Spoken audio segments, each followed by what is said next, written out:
আসসালামু আলাইকুম ফ্রেন্ডস, কেমন আছেন? আশা করছি আল্লাহর রহমতে খুব ভালো আছেন।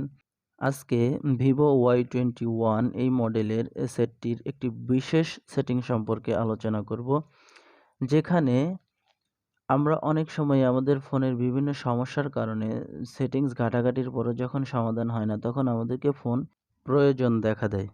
তো আজকের ভিডিওতে আমি ভিভো Y21 এই মডেলের সেটটি কিভাবে রিসেট করবেন বা ফ্যাক্টরি ইরেজ ডাটা করবেন সেটা দেখাবো। তার জন্য আপনাকে যে কাজটি করতে হবে সেটা হচ্ছে আপনার ফোনের সর্বপ্রথম সেটিংস অপশনটি ওপেন করবেন। তারপর এখান থেকে স্ক্রল ডাউন করে নিচে নেমে সিস্টেম এই অপশনটির ভিতরে প্রবেশ করবেন। তারপর এখানে দেখুন রিসেট অপশন বলে একটি অপশন রয়েছে, এই অপশনটির উপরে ক্লিক করবেন।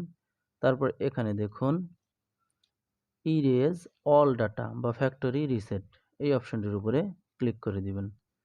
এখন যদি আপনি এখান থেকে ইরেজ অল ডাটা এই অপশনটির উপরে ক্লিক করে দেন, তাহলে এখানে আপনার ফোনের যে প্যাটার্ন অপশনটি রয়েছে বা স্মার্ট লকটি রয়েছে সেটা এখানে চাইবে। আপনি এটি খুলে দেওয়ার পরে এখানে দেখুন ইরেজ অল ডাটা এই অপশনটি চলে এসেছে। এখন এই অপশনটির উপরে আপনি জাস্ট ক্লিক করে দিলেই আপনার ফোন আগের মতো হয়ে যাবে, অর্থাৎ আপনার ফোনটি বলতে গেলে একেবারে নতুন অবস্থায় ফিরে যাবে টোটালি।